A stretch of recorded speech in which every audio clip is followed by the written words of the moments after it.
ہم 12 ربیع الاول کو عید میلاد النبی بھی کہتے ہیں. اب یہ ایک بات آتی بھی ہے کہ بھئی عیدیں دو ہوتی ہیں، یہ تیسری عید، اور اس طرح اس کو عید کہنا یہ کیسا ہے، کیا کہیں گے آپ؟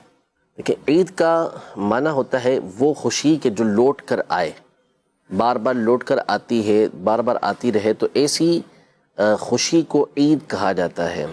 اسی لیے عرب دنیا کے اندر جو یوم آزادی ہوتا ہے، ہر سال جیسے ہمارے یہاں یوم آزادی منایا جاتا ہے 14 اگست کو، تو ہم تو اس کو یوم آزادی کہتے ہیں، آزادی کا دن.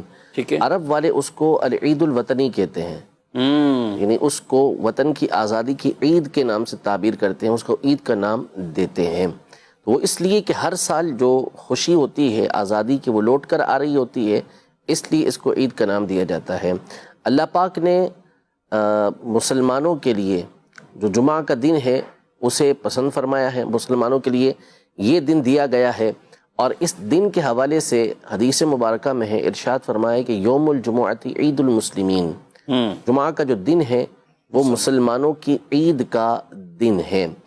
تو یہ کہنا کہ عیدیں دو ہی ہیں اور بقایا دنوں کو عید نہیں کہہ سکتے، ایسا یہ غلط ہے. اگر ہم جمعہ والی حدیث لیں تو اس کا مطلب تو یہ ہوا کہ سال میں کم از کم 52 جو عیدیں تو ہوتی ہی ہوتی ہیں، ایک مہینے کے اندر کبھی 4 اور کبھی 5 عیدیں بھی ہو جاتی ہیں. اصل میں یہ 2 دن جس کو ہم خاص طور پہ عید کہتے ہیں، اس کی وجہ یہ ہے کہ جب نبی پاک صلی اللہ علیہ وسلم اور صحابہ کرام علیہم رضوان یہ ہجرت کر کے مدینہ منورہ تشریف لے کر آئے تو وہاں پہ لوگ 2 دن منایا کرتے تھے خوشی کے. ٹھیک. تو اور اس کے اندر طرح طرح کے معاملات ہوتے تھے. تو نبی پاک صلی اللہ علیہ وسلم نے فرمایا کہ اللہ نے ان کے بدلے تمہیں 2 دن اور عطا کر دیے ہیں، اور وہ عید الفطر کا دن تھا اور عید الاضحیٰ کا دن تھا. تو ان 2 دنوں کی خوشیوں کی وجہ سے کہ اس میں جو خوشیاں منائی جا رہی تھی، اس کی جگہ یہ 2 دن عطا کیے گئے ہیں. صحیح. اس کا مطلب یہ نہیں ہے کہ اور دنوں کو عید کہنے سے منع ہی کر دیا گیا ہو، کہ خود نبی پاک صلی اللہ علیہ وسلم نے اس دن کو عید قرار دیا کہ جس دن جمعہ ہوتا ہے، تو جمعہ کا دن عید کا دن قرار پایا. بخاری شریف کی حدیث مبارکہ ہے کہ حضرت سیدنا عمر رضی اللہ تعالی عنہ سے ایک اہل کتاب میں سے شخص نے، اس کے حوالے سے یہ ذکر کیا گیا کہ یہ کہنے والے حضرت کعب الاحبار تھے جو بعد میں ایمان لے آئے تھے. انہوں نے کہا کہ قرآن پاک میں ایک آیت ہے، اگر یہ ہم یہودیوں کے اوپر نازل ہوتی تو ہم اس دن کو عید منا لیتے.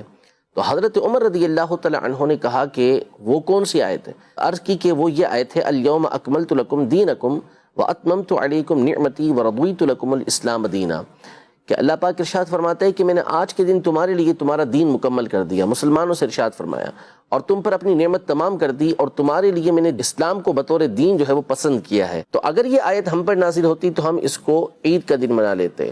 تو حضرت عمر رضی اللہ تعالیٰ عنہ نے فرمایا کہ ہم اس دن کو بھی جانتے ہیں جس دن یہ آیت نازل ہوئی، اور اس جگہ کو بھی جانتے ہیں کہ جہاں یہ آیت نازل ہوئی.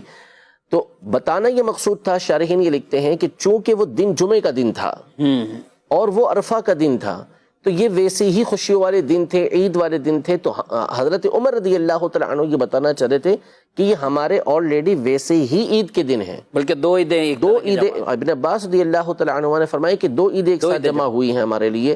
تو اب دیکھیں کہ عرفہ کا دن ہے جو 9 ذی الحجہ ہے، ٹھیک ہے، حالانکہ جو عید آتی ہے وہ 10 ذی الحجہ کو آتی ہے، لیکن 9 تاریخ کو بھی عید قرار دے رہے ہیں. کیوں؟ اس لیے کہ اللہ پاک نے اس میں یہ آیت مبارکہ نازل فرمائی. تو اس لیے اگر ایام اور بھی ہوتے ہیں جن کو عید کہا جاتا ہے تو ایسا کہنے میں کوئی حرج نہیں ہے، اور اس کے اوپر قرآن و حدیث سے دلائل موجود ہیں.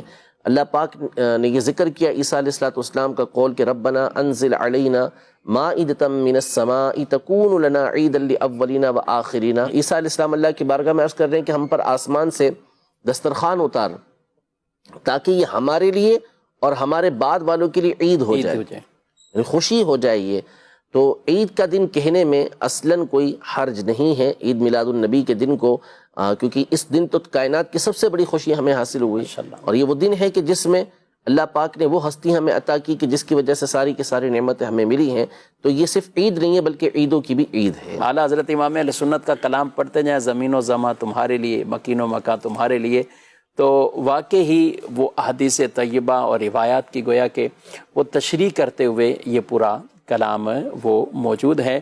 تو بہرحال نبی پاک علیہ السلام وہ عظیم نعمت ہے، آپ نعمت کبریٰ ہیں، اور آپ صلی اللہ علیہ وسلم کے اس نعمت کے شکرانے میں کہ اللہ نے ہمیں ان کا امتی بنایا، ہم ان کا ذکر خیر بھی کرتے ہیں، اس نعمت کے شکرانے میں وہ میلاد بھی کرتے ہیں۔